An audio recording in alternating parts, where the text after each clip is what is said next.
Good day, my good friend Simon. Today we are here to discuss how HSRP works. So this will be lesson 1 of HSRP. I hope you enjoy this video. This is going to be fantastic for me.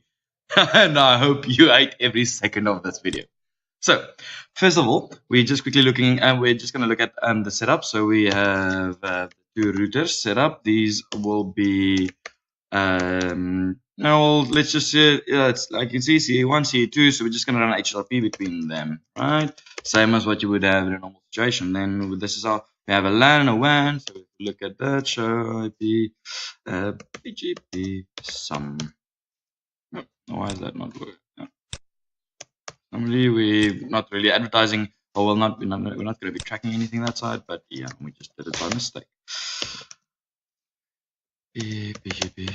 Don't worry, I know you're gonna laugh at me making typos. That's fine. Enjoy the little things, because the main thing.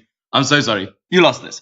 So, and then we have that BGP session that we're gonna be establishing with our PE router. Show CDP neighbor, and CDP is not enabled. Oh well, that's fine.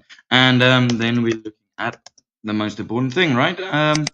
A LAN config.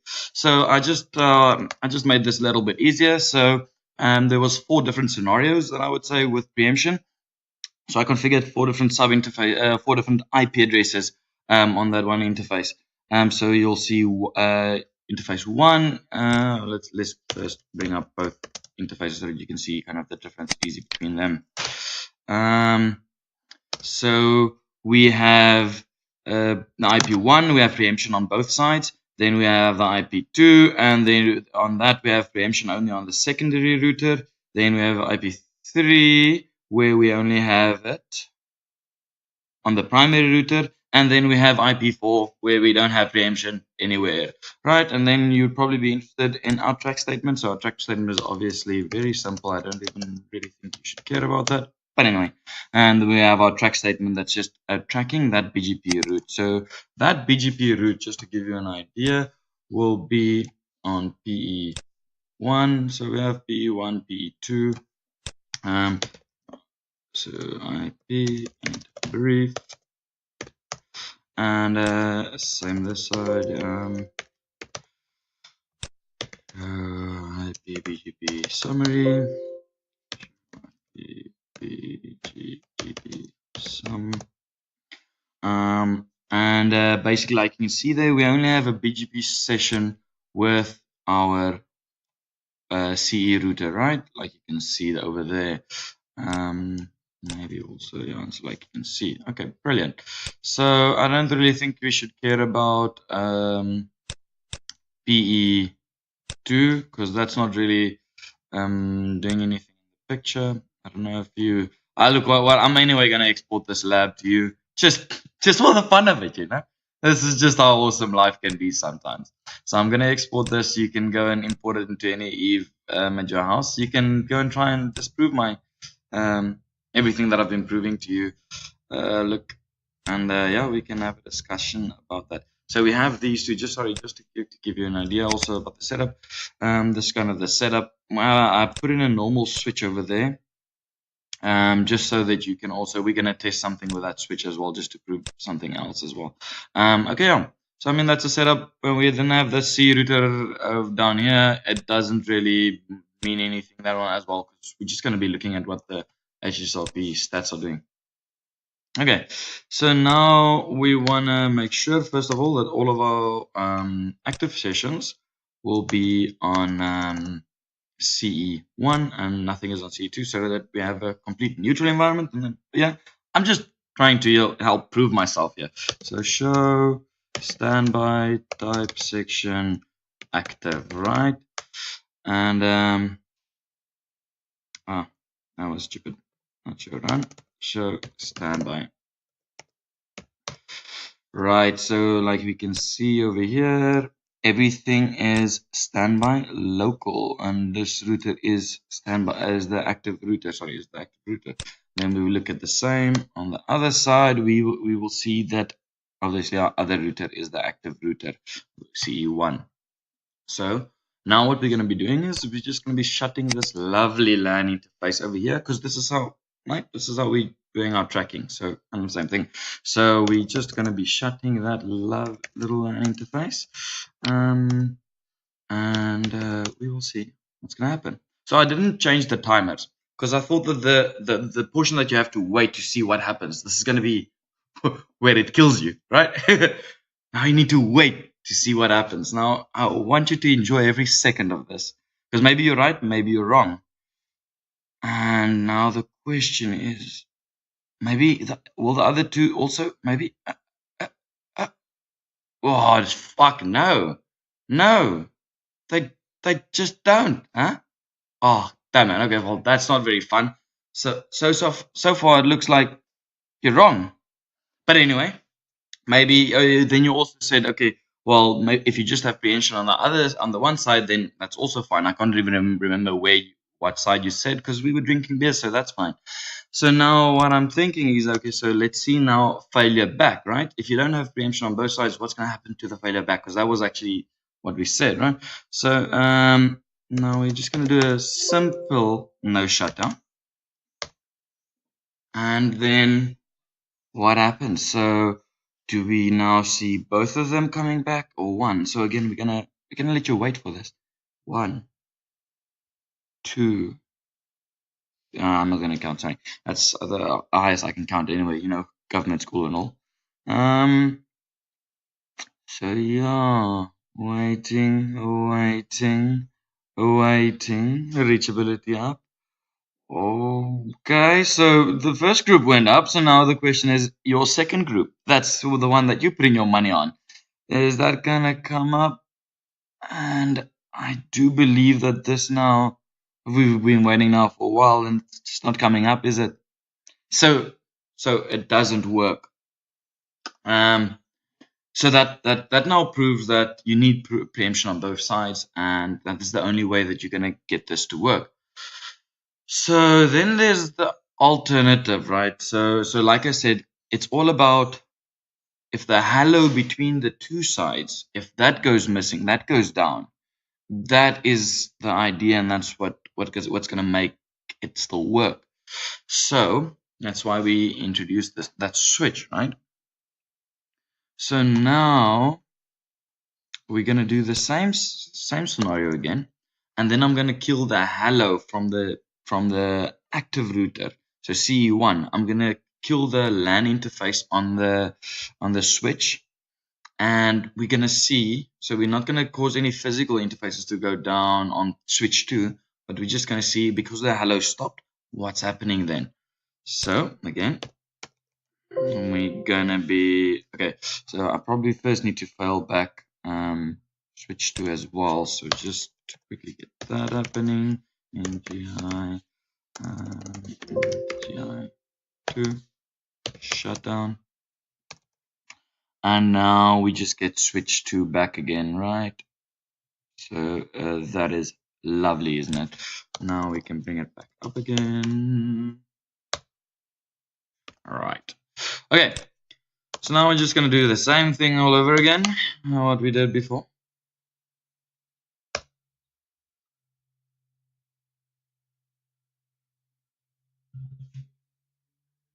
All right.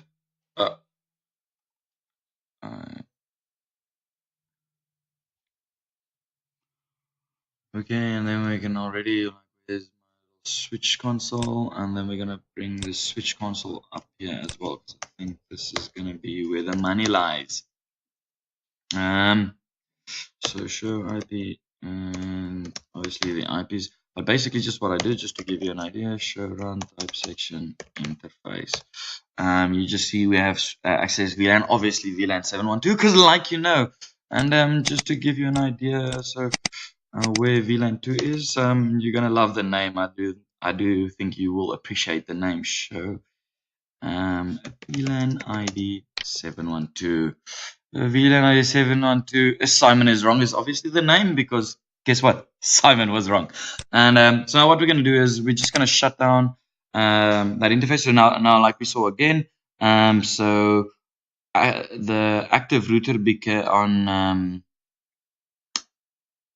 router on C router 2 is just for group 1 and group 2, and so now to fail everything fully over, so group 3 and 4 is obviously where the money is. That's already going to prove it. If I fail it to that side, we can just do it later on the other side. Anyway, so now what we will do is, what I'm even actually going to do is, I'm just going to remove that VLAN, and we will just basically see what happens, because now we're just breaking the layer 2. So hellos goes away. No VLAN 712. It's gone. Now what happens? This is the interesting. I haven't tested this. Quite sure that here we go.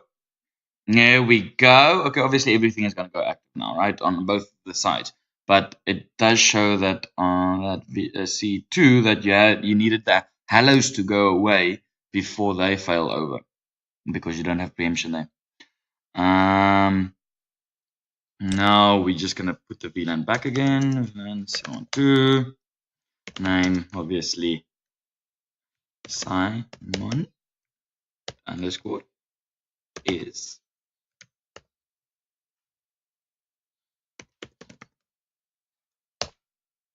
Lovely. That goes back, and now what we're gonna do is we're just gonna go int eth 1/1.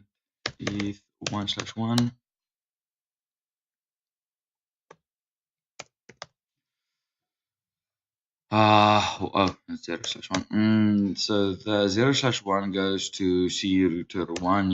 I'm quite sure you should actually see the interface also go down. So what we're just gonna do is we're just gonna shut that. Okay, so now I see. Why is it that? Oh, the interfaces didn't come back. I'm quite sure that maybe the VLAN was removed out of the interface. I don't know.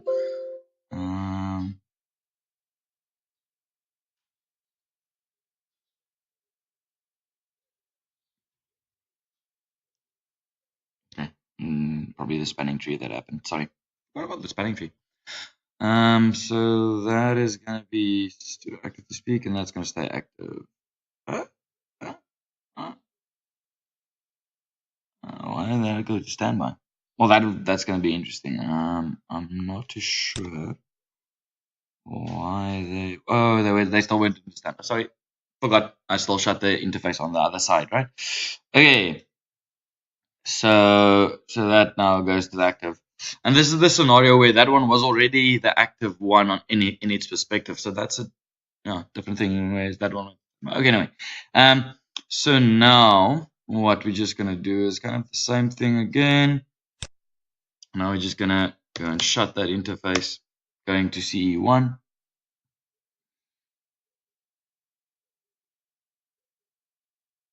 And then kind of the same thing. I think that this test that I'm doing now, that's kind of a waste of time. We already did the removing of the VLAN, and that kind of proves everything that we want to know, isn't it? So yeah, I think that was the fun part of it all. And now if we see, so obviously there's no hellos now because now they show standby. We will see that our standby router is unknown. That's why like I said, we killed the hellos. Let me go and no shut that again. And then I feel like I'm just dropping it in every time I show this. And then we're just going to show that it does its fails. And everywhere preemption is, it'll take over. If preemption is not there, then preemption is not just going to take it over, depending on what the priority is. So yeah, so like I mentioned, preemption is needed to make a priority failover. So now we're just gonna quickly unshut this, and we will see again how what happens. So I do believe that proves everything that you want. I'm gonna export all of this obviously to you, because I would like for you to also see this and try and dig up one little thing that maybe I did wrong. But I do hope and believe that, look, some people like arguing, even though when they're wrong, they're wrong. So yeah, this is all up to you now. Good luck. And don't worry, obviously I called you probably by now, so, or I'm gonna, Well, anyway, either way, you'll get a call, obviously. And for the next year, you will also get a call, because from now on, I will be called either Jesus or, like you said, only one Kenobi, something like that. I don't know. Whatever you want to call it. I'm not really that big of a Star Trek fan, but I just know that you can just call me the expert. Thanks, Simon. I hope you enjoyed this video, and I hope this has been informative for you. And I'd like to thank you for viewing.